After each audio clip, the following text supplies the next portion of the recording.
People have told me I'm too helpful, but that's just my gift. That's my call. There you go. And there's one for you. Oh, you can get, yeah. There you go. Enjoy.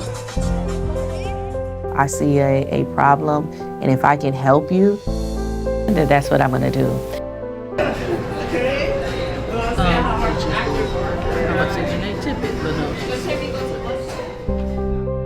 I have to serve the community I was called to serve. Okay. My name is Ashley L. Eubanks Johnson, and by the time you see this video, I'll be 40 years old. I grew up in a home with two young kids that fell in love as teenagers and got married. So my parents had one child, which is my older brother, James III, who we call Curtis. I know that I am their favorite child, as I am the middle child, and I have a younger sister named Erica. I have a sister, Lanisha Monique, who's about to be a pharmacist that is a year older than me. And I love my siblings so much. In our home, it was so important that we knew that love was a foundation. And even though we didn't have much, we didn't know that we didn't have much because there was so much love in the house. My father worked really hard. He actually put himself through school. And my mom was a stay-at-home mom for some time. And then she worked primarily in healthcare. And so often I always reflect on how did I get to working in healthcare as far as nonprofit and wellness and education in nonprofit and as well as in my 9-to-5 job. But I know I can attribute that to my parents because my mom worked for OBGYN for many, many years, and my father is still an educator. So those are the foundations that truly gave me what I'm doing today. Is that even as a child, I've always had a business. I've always had a, not even a hustle. I took it very, very seriously. I had a nail business, a cleaning business, a jewelry business. And every time my mom bought the supplies and my dad was like my marketer. He made me business cards. So it was called Lovely Nails, which is actually a salon. I should have trademarked it at like 7 or 8. And I had like a little briefcase. And I used to be so serious about it. So the things I know about business now, this started at a young age. I remember my father, one of his side hustles or side gigs was actually cleaning cleaning with a service company called Sunshine Cleaning. One of the contracts they had and locations was the main library. And we used to see actually homeless people out living outside of the main library. And that was such a aha experience because I had never really seen homeless people, but ever since seeing them, I would notice them. And he always taught us different things like they are regular people. And something happened in their life, like they didn't choose this. So everything was always a lesson with my dad prior to him even being an educator. But those small lessons led me to respect everybody. Those small lessons that my mom gave us about being kind and being patient with people allowed me to really serve people. And the foundation of the love of people came from my parents as well as my grandparents and family with serving in church. So my grandparents started a church in their home when my grandfather was in the Air Force. I seen my grandparents serve people. I seen my parents serve people. I seen my family serve people. And I always loved and admired and was able to see them serve what God says in the Bible, the least of them. And it tells me all the time that we need to serve everybody and serve them equally, especially if you're serving them from a pure heart. And that's where my love of service came from. And it's just something that, young folks say, it's not on you, it's in you. Is it that way? Is it in you or on you? It's truly something that's just in me to serve people. And I even see it passed down to my daughter. She's just a natural helper. I think that all of us got the best of all of our parents, and we all have a good mesh, and they are always rooting me on. So even in the later years, to see my brother work with me to convert the trailer was just a beautiful experience to me that he came out and was fully dressed and decked down, and he says, well, I'm going to stay to help you because I don't want you to do it alone. Or my sister working with me day to day, or my older sister always supporting me. It's just a true testament of who our family is and how much they love me and how much I love them. Would I consider myself a legend or a Broward County? No, but I know that I put on for Broward County and Lauderdale like it's nothing. Like that's my home, that's my city. And in education, they always say we want to serve 33311. And anytime they put a emphasis on 33311, and that always made me proud because I'm a little girl from Lauderdale Manors, and I now work in Lauderdale Manors. There's nothing that makes me prouder. So I tell people all the time, like, you work here, but I've lived here. Like I'm from here. And it's something that makes me so proud that I can come back and serve my city. So would I think that I'm a legend or a pioneer? No, but I also will say not yet. So the beauty initiative, hence the name, started for me to give back my love of beauty. I went and did an esthetician course after college just for kicks. My older cousin did it, but I always loved everything girly, even though I was a tomboy. And I wanted to give back in some way. So I saw an ad that shows you how old this is, that they were looking for cosmetologists to give back to women that were going from homelessness back into the workforce. So I answered the ad and actually was able to do some workshops. I worked with my own hairstylist. I worked with other people in beauty to give back to women that were getting on their feet to really go into these interviews to feel good about themselves. So I brought in a friend that was an accountant, a friend that was a stylist. We did everything we could to just do our part. And I think that's so important for everybody to know what they do well and to give back of those talents to their community. And that's all I was going to do. I got a couple sponsors, and this is even before we were an official nonprofit. I just pitched these brands and said, this is what we're doing. And we did it in Broward, we did it in Palm Beach, and we did it in Miami. And giving these workshops to help women feel good on the inside, but also to be presentable and to feel and reflect how they feel on the inside, on the outside. And that's how the Beauty Initiative was born. But when I seen a woman that was panhandling, holding a sign, asking for money, and the light turned green, and when the light turned green, she retreated to her small area, I saw her pants were bloody and stained with blood. And immediately I almost stopped in the street because it said to myself, I said to myself, why couldn't she just go to the shelter?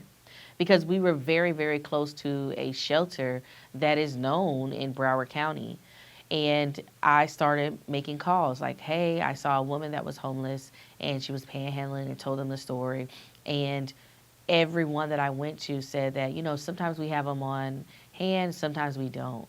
And that really triggered me that women were going through this natural occurrence, which we never asked for and we dread, and they have to go without products.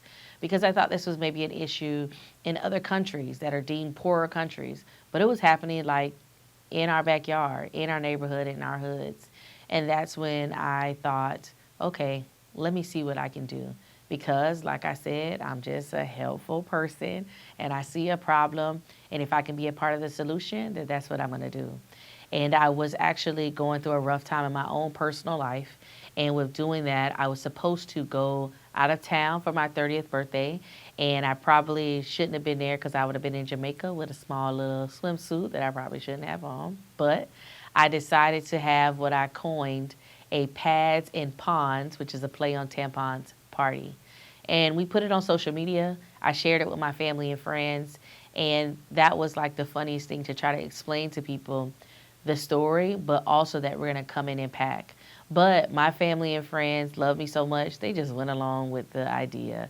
And it turned into a packing event at a library known as Tyrone Bryant Library that is in my neighborhood that I used to go to as a child. And not only did we pack the donations that we received from social media, from afar, and from coworkers, family, and friends, Walgreens also signed up to match whatever we actually collected. And now it's gone to 10 years. So the Beauty Initiative is celebrating this year in 2026, 10 years. So I began this mission on my 30th birthday, and now it's my 40th birthday. Sometimes I can't even believe it's been 10 years. And when I actually looked and said, oh God, it's like it's been 10 years, because I'm the type of person that I actually put my head down and I just do the work. I don't count the days, I do the work. And with it being 10 years, I really was going to just quietly maybe celebrate by myself, but still do the work. And so many others were saying, no, you got to celebrate, you got to celebrate. And we stopped our signature packing events because of COVID. But I believe that this was the best time for us to bring it back. Every time I think about it, for us to get to 10 years, it just reminds me of how faithful God is. That if you trust Him and that if you really, really abide by His word and listen to His guidance, He will get you far. Because there were some days that I wanted to give up. There were some days that I felt like, did you really call me to do this? Like, because I want to just worry about brushing my own teeth and my daughter's teeth and keeping us clean. And I didn't think that He would give me this kind of charge. But it is a charge that I promise to keep. And it's a charge that I'm going to continue to journey on, because I believe that we'll go another 10 years. We are built on initiatives. So we have, of course, Helper Period, which is our period products that we distribute. We also have Dignity Delivered, which the funny story about Dignity Delivered, I asked one of my coworker friends about her father. I said, if your dad sees a trailer or hears about a trailer for sale, please let me know. I'm going to start saving money so I can purchase a trailer. And I just have this idea. And at first it started as an open bed trailer where I'll be able to literally deliver products, and it'll be easier than me packing my truck like I normally do for the past 10 years. And she says, it's a woman in Pompano raffling off a trailer. And I said, girl, what? And she says, yes, she's raffling it off. And when I actually seen the flyer and noticed it was legit, I could have screamed. I probably did scream. And I bought a couple tickets. My parents bought a couple tickets. My friends bought a couple tickets. And on Christmas Day, 2 years ago, we won that trailer. And she gave us the trailer. I still sometimes can't believe that we won a trailer off a $25 ticket, because that $25 ticket, and just being bold enough to ask one of my friends at the perfect time, is just showing me that if you just listen to God and listen to yourself, you'll be able to really do that move. Because we turned that into what we call now Dignity Delivered, which is an enclosed trailer that I converted to a mobile hygiene unit where students can actually walk on and shop for hygiene products. And we also serve our neighbors in need that are unhoused from a menu. And the beautiful thing about the Beauty Initiative is, yes, we give hygiene, but we allow the people that we serve, the neighbors in need, our friends, we serve them with dignity, and we give them the ability to choose. So my aunt created a beautiful chalkboard menu, and they're able to tell us what they want instead of a bag being thrown at them. And I hitch it onto my truck, and I drive around to the hood. Community Laundry Day is one of our initiatives that I love. And sadly, I learned of a couple students that were not coming to school because they were being bullied and insecure about not having clean laundry. And immediately I asked the students, well, why can't you clean your laundry? Because I'm thinking it's them being lazy, kids being kids. And they mentioned to me, Miss Eubanks, laundry is expensive. My mom can't wash every week. And that broke my heart, because I've always had the luxury to actually wash clothes in my own home. And only time you went to the wash house or the laundromat is when it was broken. So, but when doing my research, laundry is so expensive. And to the parents, to the single mom, single father, or even the adult children that are raising their siblings, that's another cost that they have to do. So we started Community Laundry Day because of that. And we've done 80,000 pounds of free laundry with just Community Laundry Day. But we do it in a way where we sponsor your laundry. We have healthy snacks there, activity for the kids. And it's something that we want to show the community that we're there for them. Because we help you fold, we help you do laundry. We want to know your story. It's not just giving you the money and that's it. It's a community-driven program, and it's something that I'm so proud of that we've been able to do. And recently, McDonald's has actually jumped on and been a sponsor for us.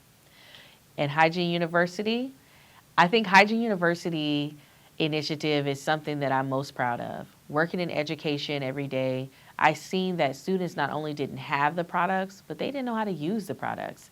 And so many times I ask myself, how don't these kids know this? How don't people know this? But now becoming a parent myself, life comes at you fast.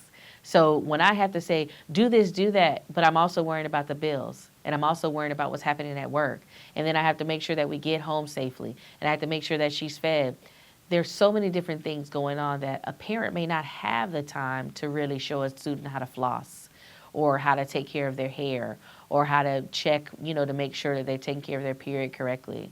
So Hygiene University is the answer to that. It's an interactive curriculum that has 6 modules to teach from actual hand washing all the way to puberty. So that is a curriculum that I created and curated to ensure that students not only have the products, but they have the skill to take care of their body, because hygiene is a health issue if you don't take care of it. I think that one moment that I can remember that I really saw my impact in real time is this summer.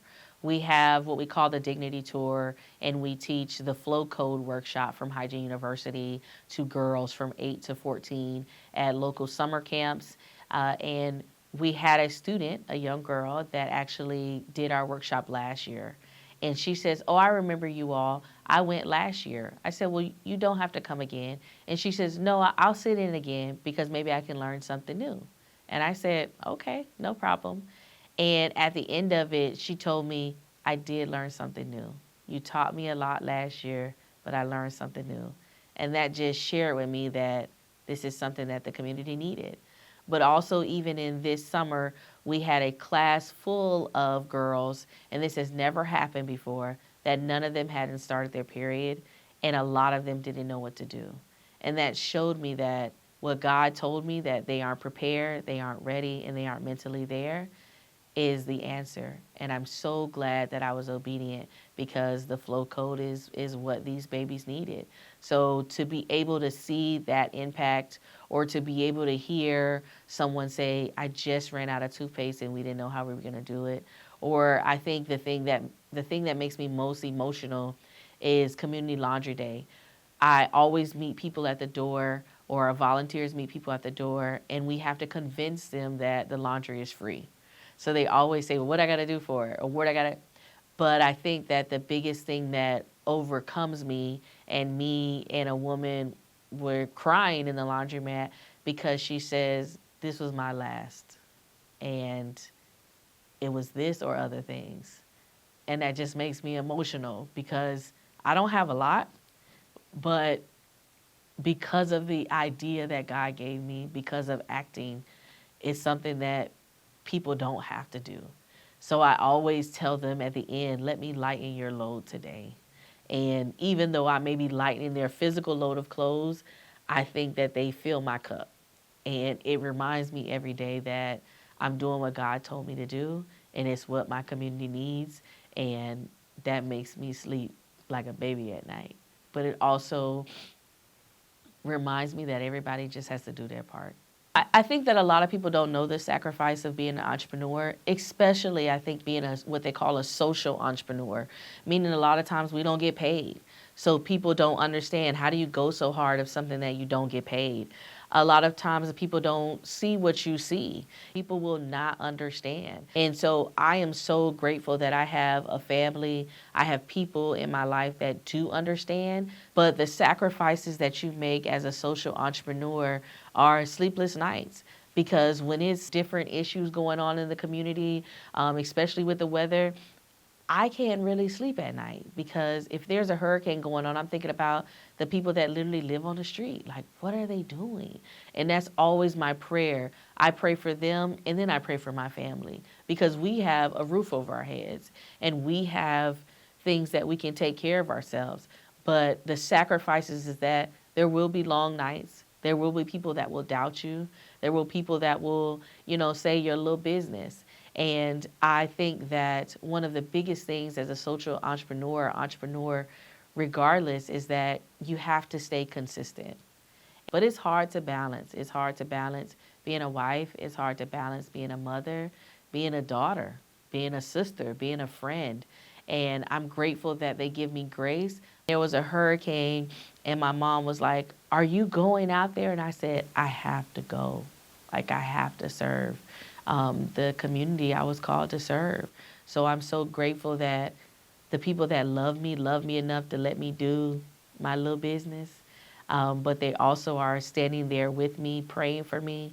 But the sacrifices have been a lot, and it has been a hard road, but rewarding. And I think that anything good, anything great is going to be hard. And it's a coach that used to, at my high school, he say it's hard, but it's fair. So it's hard, but it's fair. I think what would be done differently in the next 10 years is to be able to think like an executive director or a CEO. When you build something from scratch, that's your baby. And you want to do everything because you know how it is in your mind, and you know how it should look, and you know how it should be. But you can't scale like that. You can't grow like that. And I think that's the biggest thing, is transitioning my mind from a founder to an executive director, to being able to have a concept, an idea, and delegate it to someone else. Transitioning my mind from a founder to an executive director and truly building a team, because we are at the point now where I know it's time for a team.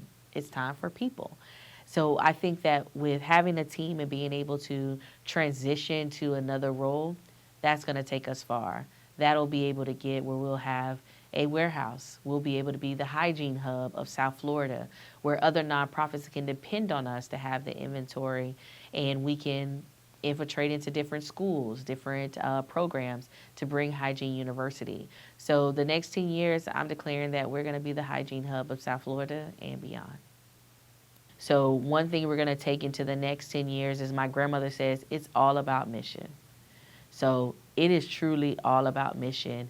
And I am proclaiming that that is going to be our tagline for the next at least year, maybe 10 years, because I never want to forget the mission. I never want to forget the woman that was on the side of the road, or my student that had to walk home with bloody clothes, the students that couldn't go to school because they didn't have clean clothes, or the student that was sharing a toothbrush. I never want to forget them because they're my why. It didn't happen to my family, but they were close enough to me that I had to make a solution. Having real life sheroes in my life is a dream. Sometimes I hear people's story of their lives and their childhoods, and I'm like, dang, mine is totally different. And it wasn't perfect, but it was beautiful. I lived around the corner from my grandparents, and that's unusual. And then next door to my grandparents were my aunt and uncle with my cousins. So I would say that being so close to my grandmother, they call her Lady Diana. She was the first lady of our church. And she coined me Lady Ashley. I'm a tomboy. I've always been rough and tough. Now I'm a little more polished, but I never understood Lady Ashley. Now I do, but even as a baby, she says that it was a prophet, preacher, that said that baby would be something special and she would change the world. And they've told me this story all my life. And I used to like, oh God, here we go again. And now I see. And even when I first started with Help Her Period, she still mentioned it. And I would still say, it's not that serious. Like, I'm just giving out pads and tampons. But to be able to see the impact and to be able to see my heart outside of my body, I see why she reminded me of it. Most beautiful thing is I was able to be her armor bearer for many years. And I swear it was because she wanted me to be at church on time and she wanted me to be involved. But it gave me a firsthand experience of serving people, how she dealt with people when it was tough, how she dealt with people when it was good, how she served people even though they were, doting over her. And she says, oh no, baby, I'm here for you. And that was just a beautiful thing to be able to experience. And she's a little woman, but I guess she's just in a small package because she is full of personality and spunk. But even her mother, she was a secretary for Dr. Martin Luther King for the SCLC, and he stayed at their home. And her home was actually bombed for having another person there that was there to help with the freedom fighters. So I came from people that were willing to stand up and fight for what was right and to serve others. So being able to still have my grandmother at 84 years old is a beautiful thing.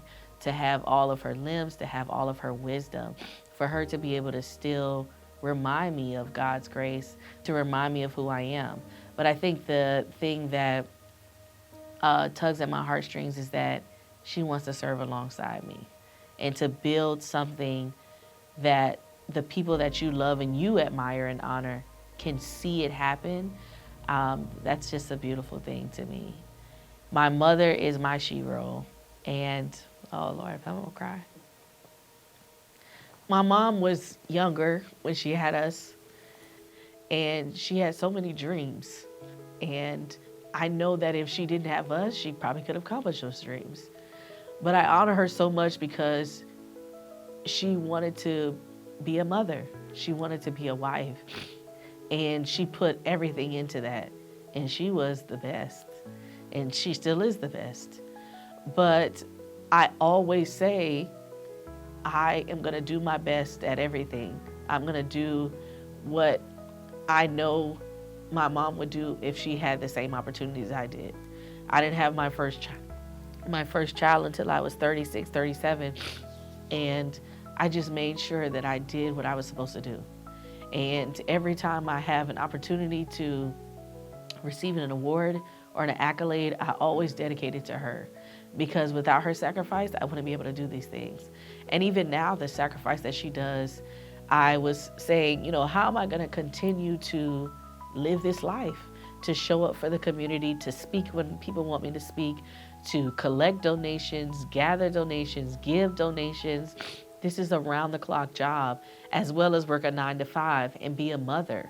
And she says, wherever you need to go, if you don't want to take Tegan, I'll take her.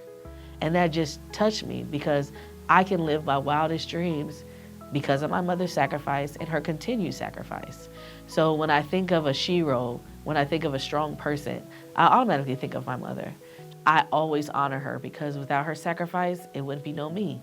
Without her current sacrifice, it would be no Ashley Eubanks Johnson standing on these stages. So to have two sheros in my life, God just favored me because I have aunts that are amazing. I have a godmother that's even more amazing. I have another grandmother. And then I have so many other women that are like amazing women that truly embody shero. So I never call myself a shero, but I hope and pray one day that the acts that I do in front of my daughter, she'll think I was a real life hero. Turning 40 is a, milestone for me, but I think that 40 is bringing more self-love for me and putting myself first because I love serving the community. I love serving my family, but if I don't take care of me, I won't be here to do any of that. So instead of pouring from an empty cup, I'm determined to keep my cup full. So it looks like rest. It looks like being intentional. It looks like finding a hobby. It looks like sleeping more. It looks like finding different things to do, but also it looks like learning more. So I'm determined to be the best leader, but even outside of being the best leader, I'm determined to be the best Ashley. Because if I can be a better Ashley, then the leader, mom, wife, everything else, that'll come. But just pouring into my cup. And if I overfill my cup, everybody else will get a drop or two. I think one thing that I can share is that I have struggled with like imposter syndrome really bad. And that's why I've been starting to write things down. Even with going up to 10 years, I said I'm gonna write down things because I can't say it, but I want it to be said, the things that the Beauty Initiative has been able to do, especially at our event. But to be able to say, we've done this, and this, it's just like, dang, we've done a lot. But because I struggle with that imposter syndrome, I'm holding it back.